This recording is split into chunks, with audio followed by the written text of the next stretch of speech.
Hi.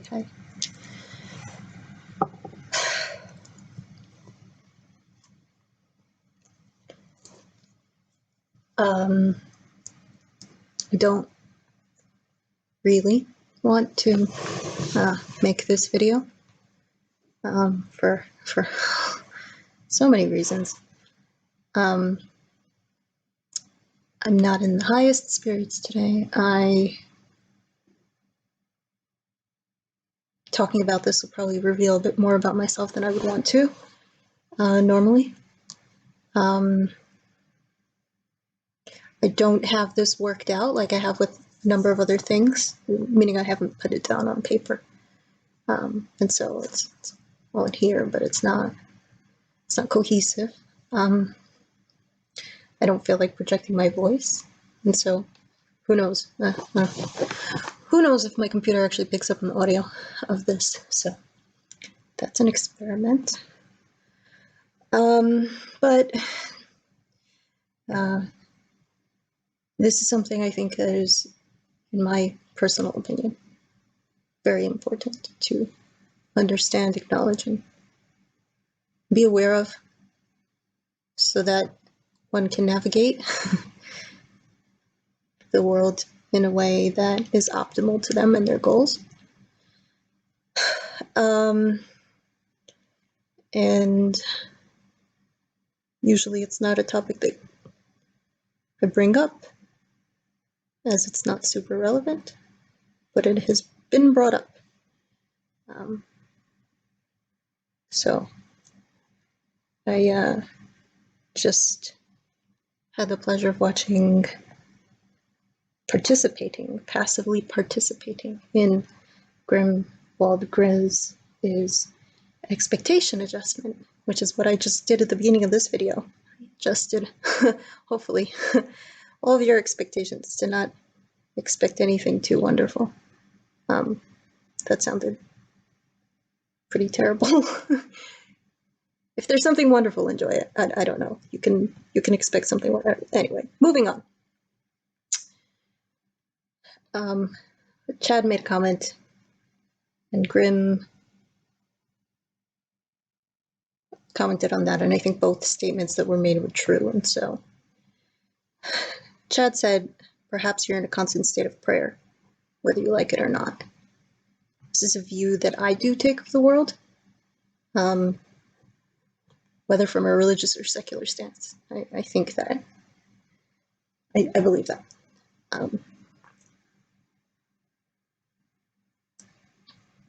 That has been my experience, let's say, for whatever that's worth. And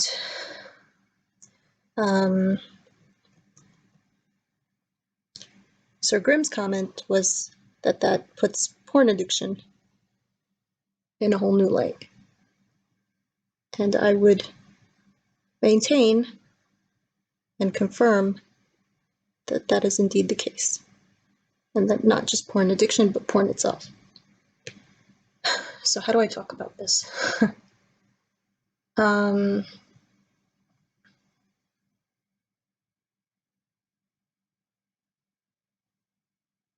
Physical act of intimacy is an embodied pattern, in my view. It is the embodiment of a narrative or a pattern. I'm not using these terms technically. Okay, nothing in this video is technical. Gonna stop with the disclaimers. Just giant disclaimer. Don't take any of this too seriously, but do. And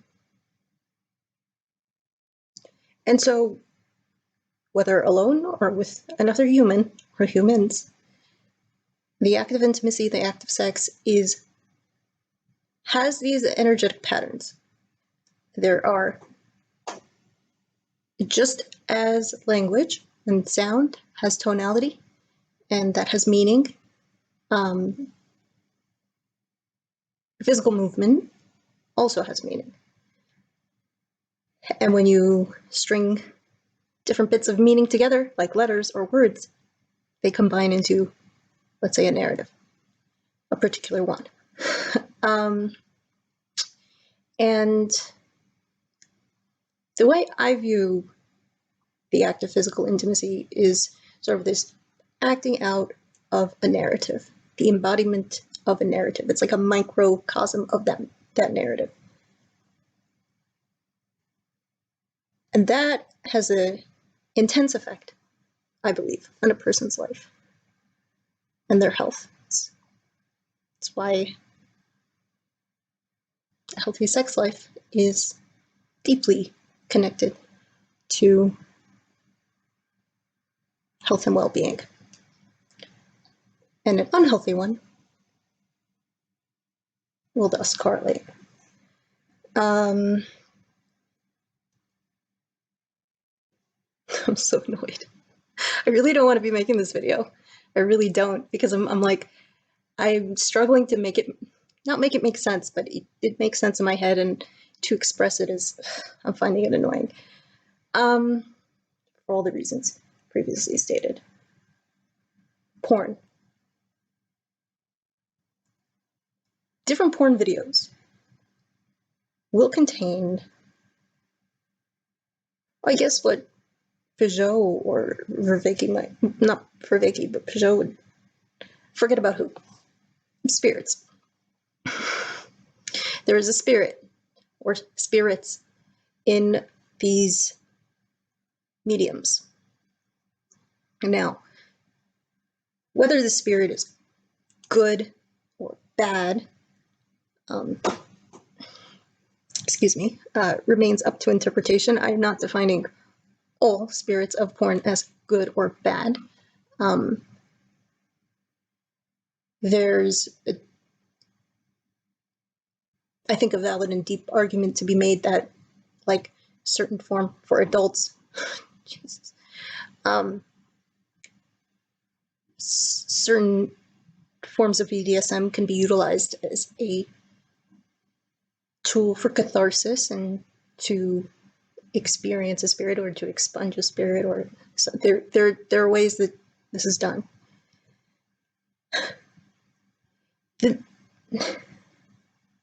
narratives that I observe in these videos,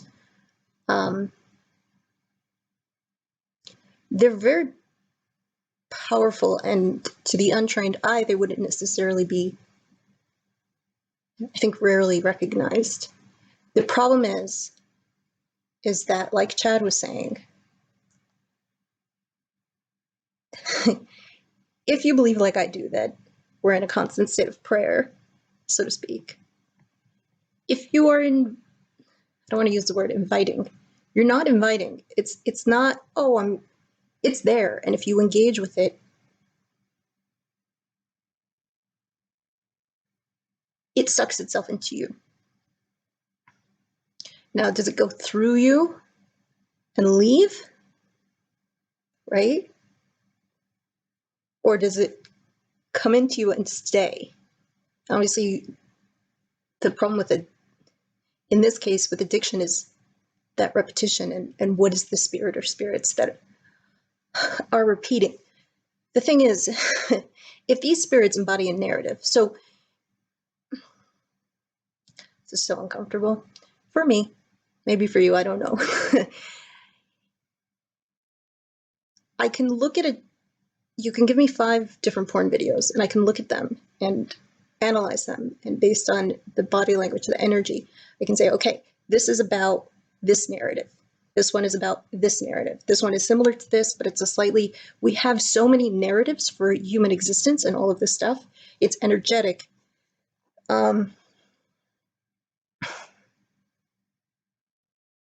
That what we do if we, I think, sort of, if a narrative gets pulled into us, or we accept a narrative, let's say through the suggestion of others or an outside,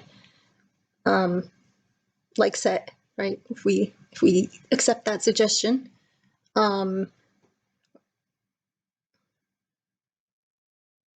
what happens, because narrative is a template, and again, I'm probably not using these words the same way everybody's, but stop with the disclaimers. Low expectations, low expectations. If we, I'm just going to use my language. narrative transfers from one area of your life to another, right? So you can pull it in from one area. You cannot, it's, you can't watch porn and then just compartmentalize it. The narratives that you intake, I believe, then, or the spirits, which is actually kind of worse, play out in other areas of your life. Now the question is what spirits do you want to play out in your life? And what narratives do you want to play out in your life? So I'm not making...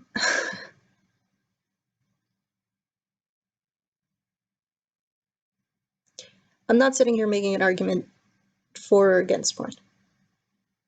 What I'm saying is that it was very apt of Chad and Grimm to have the to recognize how prayerful porn is. And there's, I believe, really no getting away from that. It's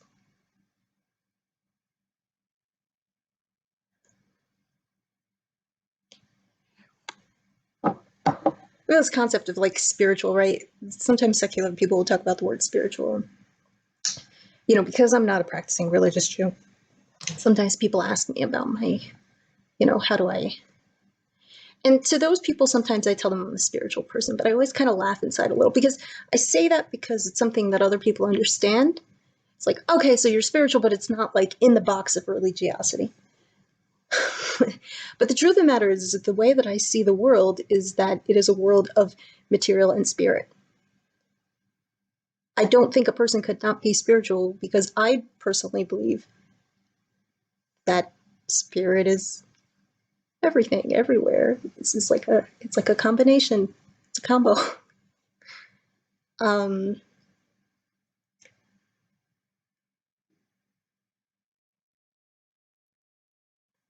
And it's not necessarily that like one has sovereignty over the other. It's sort of like how do I, the way I think it's like, how do I have these elements in harmony with each other?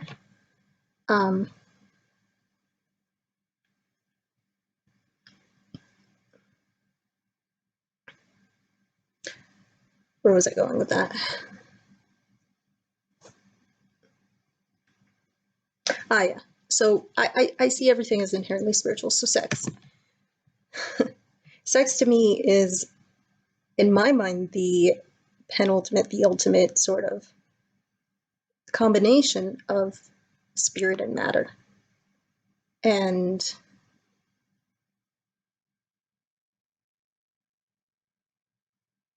I do believe, has that sort of, it contains within it, because it is the closest that these two properties, the spirit and matter, can join.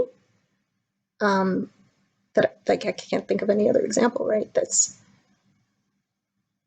That spirit and matter join into oneness. What was the end of that sentence? Thought. Yeah, because it has the highest potential. Now, it also has the lowest potential, obviously, because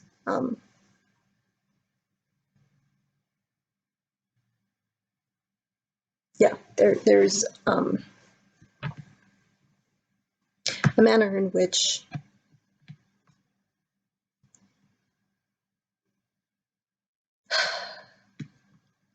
so reluctant. It's like, why am I doing this if I don't even want to have this conversation? But I do want to have the conversation, because it's something that has, you know, been troubling me for as long as I've been thinking about it. And I see that it appears to be a big problem for people. And there doesn't seem to be an understanding, maybe, of like, I don't know. the whole picture, maybe.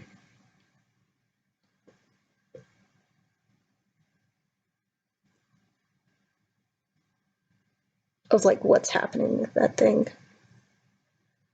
you know?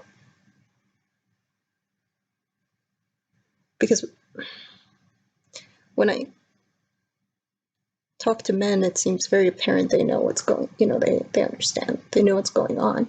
But I don't think that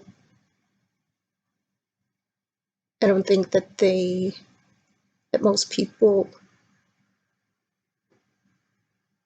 understand the mechanics of it, and like why it goes into the realm of addiction and why it's so destructive to people's personal lives other than addiction, right? Like, as opposed to like having a, you know, a popcorn addiction or something. Like, what are the unique effects, let's say, of porn addiction as opposed to others? They each have their unique thingies. So in the same way that not all addictions can be, like, they need to be approached to their unique characteristics. There's addiction and then there's specifics. So you're going to approach a food addiction differently than alcohol, if somebody mentioned this somewhere. Because food you have to eat, whereas alcohol you don't have to. And so the sort of treatment is going to be different. The understanding of what's happening there is going to be different. How it affects someone's life, the experience is different. So I'm not even getting to the addiction part of porn, though. I'm just talking about like literally the medium itself of like the filming of this physical intimate act that is also combining the embodied spirits of two people on camera and then being watched by another physical human with a spirit inside of them. And then he is embodying, or she is evoking then feeling and sensation in their body, which invites in the spirit of that narrative, or the narrative of that spirit, probably be more accurate. And then that narrative gets proliferated in other areas of their life, which is very dangerous. So, is that all I have to say about that for now? There's a lot more to that. I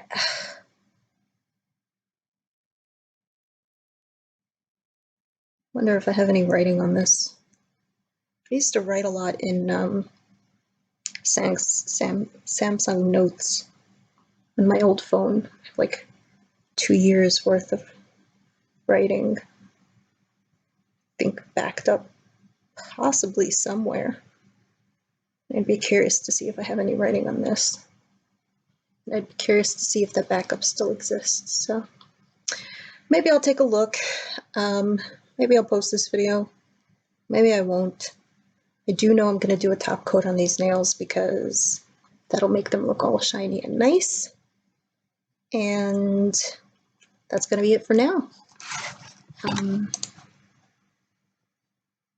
Yeah, toodles. Hello, I'm back. Just a clarifying point. It's an important enough point to clarify and somehow stitch this into one video, which I don't know how to do. So we'll find out how to do that.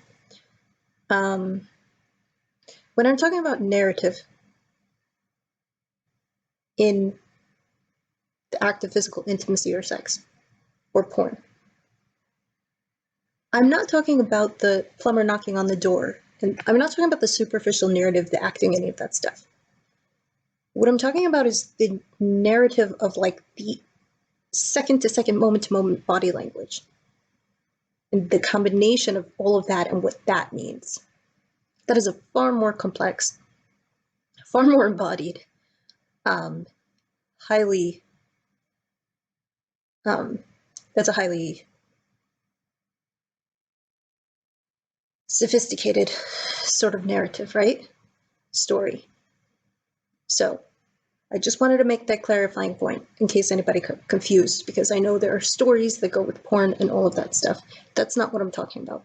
I'm not talking about the superficial part of it. I'm talking about the story and the narrative of the energy. And this is something that I don't think a lot of people, I don't think a lot of people are experts in this. Maybe, I don't know. And B, let alone the layperson, to be able to look at body language and to actually clearly decipher what that narrative is. And you could say body language is bunk. I don't buy it. It is the primary form of communication that we use. Just because you or a person may not understand it or may not know how to, we do instinctively, like I'm making these movements, it's instinctive. You understanding this movement, it's instinctive, okay? Being able to translate that to word and narrative and story in a way that sort of you go, oh, okay, now like is understood universally, that is like a particular skill or study, right? And so when watching even just one porn video, let's say, most people will not recognize what that narrative is, and thus not understand the consequences of having invited that narrative in embodied form in themselves, and what the possible consequences to that might be it in their own relationships, be it in their motivation and work life, be it like literally any area of your life, be it in your dreams, I don't care, be it anywhere. So I know I like touched on addiction before, but what I'm saying is that not having an understanding, not being able to translate like this narrative, most people not be like, just don't, this is not, it's like foreign language. Like you wouldn't, you know, how would you know how to do that? And besides the point, by the time you have to watch it to translate it, and so then like at that point you've already sort of invited the risk in already. And so I'm not saying that every narrative is unhealthy. And I in retrospect of that video that I recorded like 10 minutes ago, I was shying away from using the words good and bad as an evaluation of porn. And I realized that words that are maybe more accurate and useful to use would be healthy and unhealthy. As I indicated with like a healthy sex life versus an unhealthy sex life. And so you could so you can say some porn videos might be unhealthy and some might be healthy, let's say for argument's sake, right?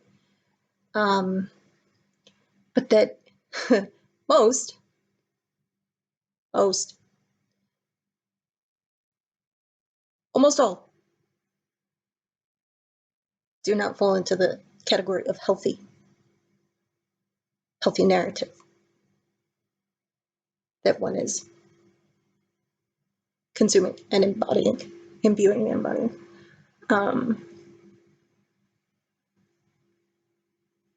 So yeah, those are the distinctions. Healthy and unhealthy versus good and bad. Not a moral evaluation, just a sort of, how is this going to affect my life? And then, yeah, not the superficial narrative, but what is the narrative of the movement of body and spirit, body and energy? And you probably don't have the skill or tool to know that. So, it sounds so scary when I talk like that. Just be careful. Just be careful. What I'm saying is you don't know. You don't know. And so like, it's a big mess. Like you could watch like 10 porn videos in a week and like the effects depending on like,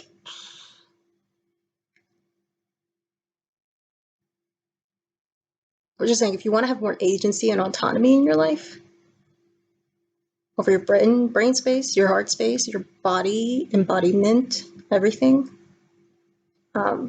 maybe a consideration would be, do I want to like blindly just give that over in like the most powerful way that I can? Oh, just some thoughts, just some thoughts, just thoughts. Okay, bye. Okay, third, and hopefully, final clarification. This is not an argument against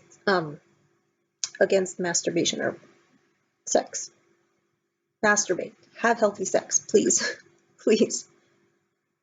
Those are good for you. In my humble opinion, you can have a different one. I think whether alone or with another person, I think it is important for most humans, probably all, to have a healthy, satisfying sex life. What I am saying is that within the medium of porn exists narratives that are unknown to the viewer that become imbued in a person in an energetic way that thus proliferates and expresses in their life elsewhere. And so you're sort of blindly intaking these narratives, and then, because that's what we do, we model narratives from stories from our parents, we model narratives. We're like this is what we are as humans, right? So that's the argument. It's not porn is evil, porn is wonderful, watch porn to watch. I'm saying understand, and my argument would be to understand and respect the medium that you are, that one may engage with, and what the possible consequences are. And if one is to engage, how to do so, understanding the arena and the implications so that you can do so in a way that is conducive to your goals, which is likely a healthy life.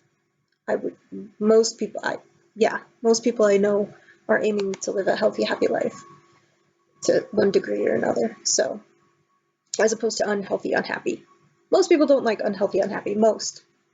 Some people do. Some people do. That's fine too. Everybody's got a choice. It's kind of annoying to talk about. Yeah. Well, anyway, hopefully, perhaps somebody appreciates this. Prayerful porn. Who knew? Yeah, I just think it's helpful to have an understanding and a respect for what one is engaging with. I said that already, but yeah. So be aware of where you're eating narratives and which ones you may not be able to decipher, and thus risk management. Risk management. That's all I'm saying. Okay.